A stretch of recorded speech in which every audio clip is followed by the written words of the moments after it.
And now our next speaker, LW. Hey! There you go, Al.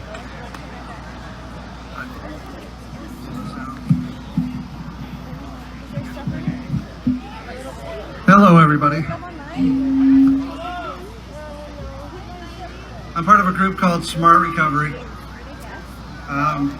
It's basically a cognitive behavioral therapy group. Just a little bit about my backstory. I spent about 2 years ago, I died. That's pretty much what it came down to. I died. I went through 26 times in a hospital in a 2-year period. Yay! I ended up dying on the 19th time.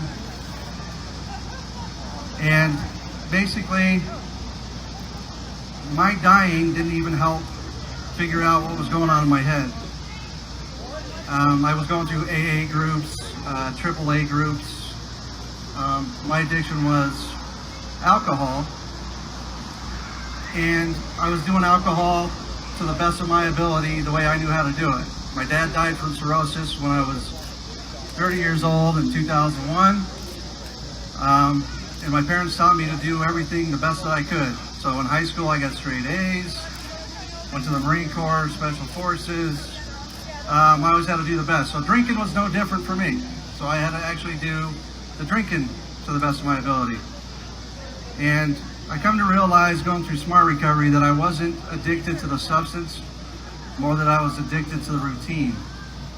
And I had a routine going on where I could go about 2 weeks without drinking, but when I had to be the best at it, I would drink, and I would go off the rails for about a week until I got sick, and then I would go into detox. And the third day of a detox, I would end up in the hospital. I would have AFib, my heart would be going, 150, 60, down to 80, down to 200, or back up to 200 beats, back down to 40. It was going off and on. And on the 19th time down in Cottonwood, I drove myself over there, ended up going to the bathroom, I ended up puking. Really black tarish looking kind of vomit. Came out, laid on the gurney, and then I woke up 4 weeks later out of a coma. So they said my heart stopped, they ran the medication, caused my heart to stop, and I ended up dying. So I hear a lot of these people out there go, YOLO, so I say YOLT, you only live twice, and I'm the walking example of it. However, on the 19th time, you think I would have learned my lesson, and I didn't. 2 months later, almost on the third month, about day 85, I relapsed, and I ended up in the hospital again. Quit drinking for about 3 weeks, ended up in the hospital again, and so on. The pattern kept going. And I put myself in the domiciliary, which is the VA over here. It's a really great rehab program for veterans. And that's where I started learning about Smart Recovery. Now, I still go to AA meetings, I still go to AAA meetings, but I really had to hone in on why I was drinking myself, because I wasn't addicted to the substance itself. And going through Smart Recovery, I found out that triggers are what was causing my drinking. If I got a little stressed out at work, I would go have a couple shooters, and then off it was running. If somebody pissed me off, same thing, I would go drink, and then that. So I really had to hone in, and I put myself into a 60-day program at the domiciliary, and came out, and I was on this thing called a pink cloud, which I think if you're in recovery, everybody knows what a pink cloud is. But if you don't, it's basically when you get out of recovery, you're on that high, I'm going to go conquer the world and move forward, and I'm going to take it on. The problem is when you get too overconfident, once you crash, it's twice as hard to get back up. That actually happened to me again. So on January 5th of 2017 was my final time in the hospital. I just went into AFib, and believe it or not, I'm not a religious person. I met my higher power in the hospital that day on January 8th. And a doctor came up to me and he grabbed my hand, and he said, "How many more chances do I have to give you?" Looked me right in the eyes and said that. And I looked at him funny. I was like, "What'd you say?" And he goes, how many more chances do I have to give you? And I was kind of blown away. The energy in the room filled up. I was sweating profusely. And he goes, how many more signs from me do you need to stop? And he goes, how many more signs do you need to stop hurting her? And he pointed at my wife. And I didn't realize I put my wife through hell for 3 years. I mean, on and on. And I said, well, I guess none.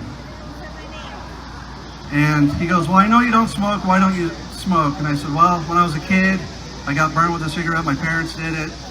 My whole family smoked. I just thought it stunk. You know, it wasn't my thing. I just don't smoke. He goes, apply that to drinking. And he goes, do you drink? And I said, I don't drink. He goes, do you drink? I said, I don't drink. And he had me screaming at the top of my lungs for 5 minutes. And he goes, all right, a couple days, I'll come back in, I'll discharge you.